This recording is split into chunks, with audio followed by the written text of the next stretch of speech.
Pocas veces, yo diría que casi ninguna, una misma competición internacional y oficial ha creado tanta polémica y ha despertado el odio y el amor en distintos equipos de fútbol, llegando incluso algunos a no querer disputarla, mientras otros darlo todo por hacerlo. Bienvenidos.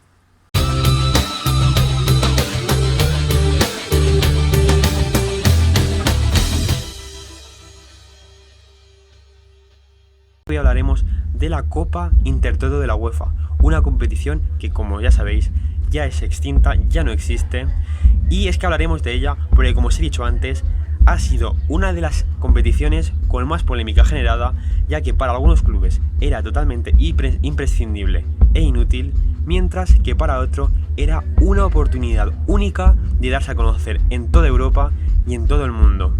Nosotros nos quedamos con la segunda opción, y es que pensamos que todos los equipos tienen o deberían tener la oportunidad de ser conocidos y de jugar una competición europea.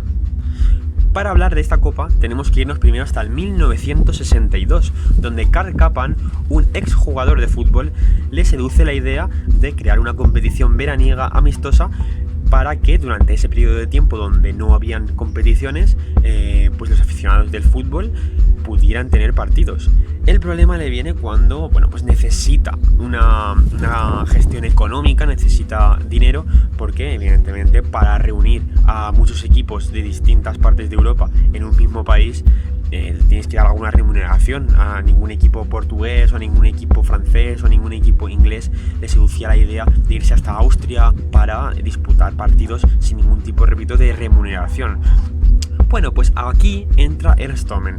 Ernst Thommen era un ex gerente y vicepresidente de la FIFA en aquella época, que viendo la idea que tenía Karl Kapan de organizar esta competición veraniega, le seduce la idea porque este hombre se dedicaba a las apuestas deportivas.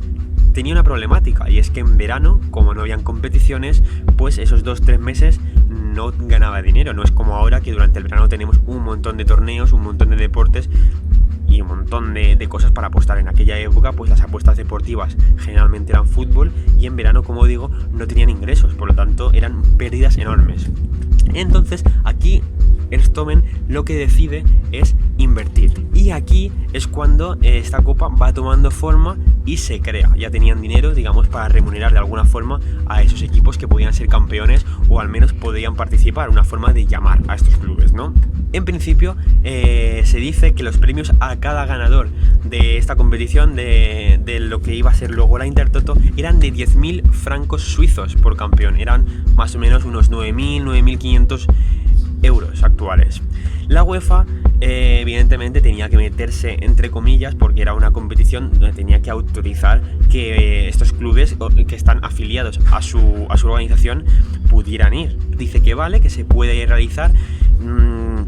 Como todos sabréis, Ernst Thommen, que repito era el vicepresidente de la FIFA, pues ahí mete un poquito de mano, ¿no? Dice, bueno, dejarnos un poquito, viene bien para el fútbol, viene bien para los aficionados, me viene bien a mí, porque voy a ganar dinero. Entonces la UEFA dice, vale, yo entro dando permiso, pero me aparto. Por lo tanto, esta competición, como era veraniega, era amistosa, la UEFA no entra, no es una competición oficial, porque, como todos sabréis, luego hay una serie de cambios que darían lugar a otra cosa. Pero bueno, ahora nos quedamos en esta época entre 1962, como he dicho, y 1967, donde se realizaría esta competición de esta forma. El primer campeón, como anécdota quiero decirlo, fue el Ajax. Por lo tanto, para que veáis el nivel que se llegó en esta competición amistosa veraniega. Pero en 1967 va a venir el cambio más exitoso y más grande, que daría una vuelta de tuerca a esta competición. Y es que se deciden dos grandes cambios. El primero de ellos, no va a haber a partir de este año un campeón único, sino que se va a dividir la competición en grupos de 4, en 11 o 12 grupos de 4 según los participantes, y cada líder, el líder de cada grupo, será consagrado como campeón, como uno de los campeones. Por lo tanto, el segundo cambio, evidentemente, si no hay un solo campeón, no hicieron 11 o 12 copas, sino que no había trofeo físico. Simplemente, tratándose también de una competición veraniega, pues se decidía el campeón de cada líder de grupo se le daba su dinero, recordemos unos 9.500, 10.000 francos suizos, que más o menos es un poquito menos en euros, y por lo tanto ya está, no era más. Por eso muchas veces cuando se dice que un equipo era campeón de la Intertoto, tú luego vas a su museo o miras su hemeroteca o miras fotografías y no hay título realmente, porque no lo había. Aquí os dejamos por ejemplo el vídeo de Os Belenenses, os lo dejo aquí arriba para que veáis. Decimos que es campeón de la Intertoto y es verdad, fue campeón de uno de los formatos que se hizo de la Intertoto, y realmente lo que hizo fue ser campeón de su grupo, por lo tanto fue el mejor de su grupillo, fue considerado campeón, pero en ningún momento es campeón único, por lo tanto no tiene trofeo ni va a tener título. Como curiosidad hay que decir que el primer campeón en este formato de la Intertoto fue el Ruch Chorzów de Polonia, actualmente en la cuarta división de Polonia, para que veáis en aquella época podría ser campeón tanto el Ajax como el que ahora mismo está en la cuarta división de Polonia, ¿no? Y vosotros diréis, uy, pero si me estáis diciendo que no había campeón. Bueno, es cierto que habían 11 o 12 campeones según su posición en su liguilla, ¿no? Pero en la organización es verdad que aunque habían 11 o 12 campeones, el que más puntos había obtenido o más goles de ventaja, de diferencia, había obtenido de todos los grupos, lo consideraba realmente como el campeón de ese formato, aunque repito que como no había ningún título ni la competición era oficial, tampoco es algo de mucha importancia, ¿no? En este formato hubo varios campeones de la talla de Werder Bremen o Slavia de Praga, que en aquella época eran equipos fuertes, y luego habían equipos como por ejemplo el Örebro sueco, el Videoton húngaro, el Nitra eslovaco, es decir, equipos que ahora mismo pues muchos no los conoceréis, pero que en aquella época eran un poquito más importantes, pero tampoco sin llegar a serlo. Pero me refiero que lo bonito de esta competición, que fue primero amateur y luego veremos lo que fue, lo bonito era que juntaba a equipos de grandísimas tallas con grandísimos jugadores contra equipos de talla más pequeña de países con el que el fútbol no era tan importante, y eso realmente pues lo hacía también un torneo que al amante del fútbol, al que le gustaba este deporte, pues le gustaba verlo por esto. Este formato duraría hasta 1995. Aquí se producirá una transición importantísima en la historia de esta competición. Y es que aquí la UEFA, viendo el éxito y la alta participación que estaba teniendo en todos los veranos, con grandes clubes apuntándose y cada vez la veían más importante, aunque era una competición amateur, decide hacer la suya y empezar a gestionarla. Aquí es donde se crea la UEFA Intertoto Cup, que todos conocemos ya como oficial. Aquí va a haber tres cambios muy importantes. El primero de ellos, evidentemente ya lo he dicho, es hacer esta copa oficial. Y el segundo de ellos es, pues evidentemente, como ya había campeón oficial, hacer un trofeo. Lo vamos a poner aquí.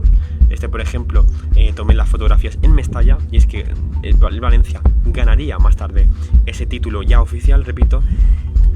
Vemos que tiene ese 1x2 porque, como he dicho antes, Intertoto, Toto significa quiniela en alemán, y es que esta competición empezó en Austria y es una copa pequeñita, y esto lo que significa es que cuando vayáis a un campo, vayáis a un museo y veáis esta competición, es que ese equipo ganó la Intertoto ya de forma oficial. Siempre que os digan que un equipo lo ha ganado pero no tiene trofeo, sabréis que la hizo en una época donde esta competición no era oficial. Como os he dicho antes, es el caso de muchos clubes.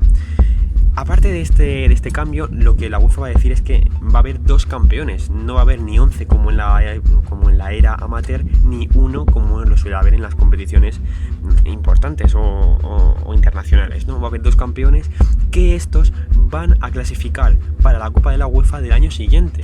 Imaginaros, aparte de la remuneración económica que te daba ganar ese título, ahora ya como oficial, con su título y siendo una competición, repito, oficial, te daba la posibilidad de que el año siguiente ibas a jugar, ibas a entrar directamente en la Copa de la UEFA. Imagínate, para los equipos minoritarios de países pequeños que estaban jugando esta competición de forma amistosa, si ya era atractiva, ahora lo va a ser muchísimo más, ¿no?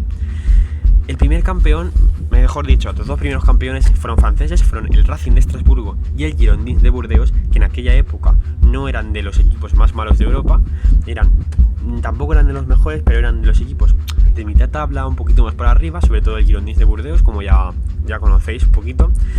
Y decir que, como anécdota, este primer año España no participaría, ningún equipo español jugaría la Intertoto porque, bueno, veían la competición un poco inútil, veían la competición como que no era muy trascendente, ¿no?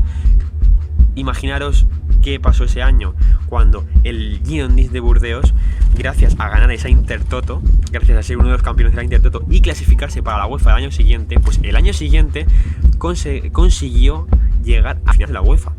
Claro, muchos países como España, que no fue el único que la primera temporada no fue a esa Intertoto, vio como un equipo, gracias a esta competición, el año siguiente casi llega a ganar la UEFA.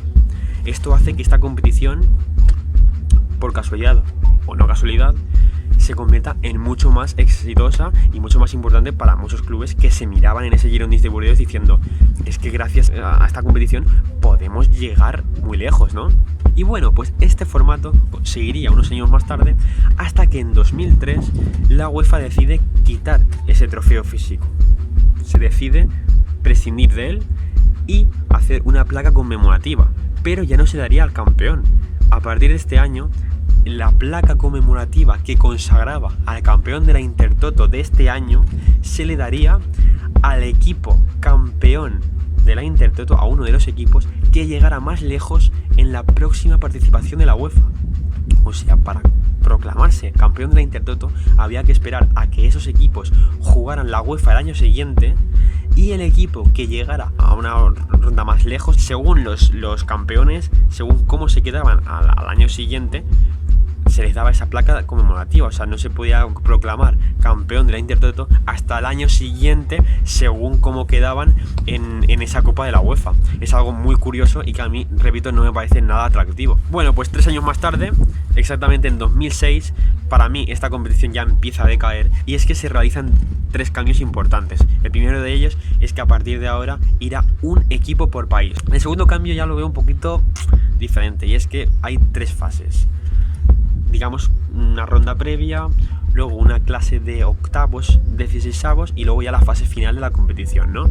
Y va a ir por coeficientes, que significa que los países que estaban en ranking UEFA más abajo, ¿no?, de los últimos, tenían que jugar una mini previa para jugar la Intertoto. Entonces ya digamos que lo empiezan a complicar un poquito más, haciéndola una competición un poquito más difícil, ¿no? Tal vez para que los equipos vieran que no era tan fácil jugar. Luego, el último cambio, volvería a haber 11 campeones. Y vosotros diréis, ¿otra vez? Pues sí, como pasaba en la era amateur, a partir de 2006 va a haber 11 campeones. Después de esa previa, esa segunda fase y luego esa fase final, partidos únicos que tendrían 11 campeones. Esos 11 campeones ya no jugarían la UEFA el año siguiente, sino que jugarían la previa para jugar la Copa de la UEFA del año siguiente. O sea que repito, que si ahora tenías que jugar, si eras de un país con coeficiente bajo, una previa para jugar la Intertoto, ganarla te hacía jugar una previa para poder jugar la UEFA. O sea, cada vez, digamos, más complicado todo. Creo que fueron un poco en decadencia, ¿no? Ya en 2008, con Platini como presidente de la UEFA y con esa creación de la UEFA Europa League, como todos conocemos, que lo que hizo fue realmente meterle muchos más playoffs y previas para que más equipos pudieran participar. Entonces, claro, lo que ya viene haciendo 2 años, 3 años realmente, cuando metes esas previas en la Intertoto, no tiene nada de sentido jugar previas de Intertoto, luego jugar esa Intertoto y luego tener a lo mejor que jugar 3 o 4 playoffs para meterte en la nueva Copa de la UEFA, en esa Europa League. Entonces lo que se hace directamente es la Intertoto a partir de este año, a partir de 2009, es no jugarse. Y aquí es donde viene ya el final de esta competición, que desde 2006, repito, pues estaba un poco ya en decadencia, ¿no? Y bueno, pues hasta aquí esta Copa de la Intertoto, que, como hemos dicho, duró desde 1962 hasta 1995 de forma amateur, como mini pretemporada veraniega, y que desde 1995 hasta 2008, solo 13 años, esa competición fue oficial. Por lo tanto, si tenéis, me gustaría que os comentarais si tenéis algún equipo o si sois fans de algún equipo que ha ganado la Intertoto en alguna de estas 2 ediciones, tanto en la amateur como en la era profesional, que nos lo comentaréis, que nos dijerais algún tipo de anécdota y que diréis también vuestra opinión. Y no os olvidéis nunca de, por favor, darle like, suscribiros, compartir para ayudarnos a crecer y seguir, bueno, pues descubriendo todo este mundo del fútbol que, bueno, pues son igual de importantes como lo pueden ser otras. Bueno, pues muchas gracias a todos y nos vemos en el próximo vídeo. Chao.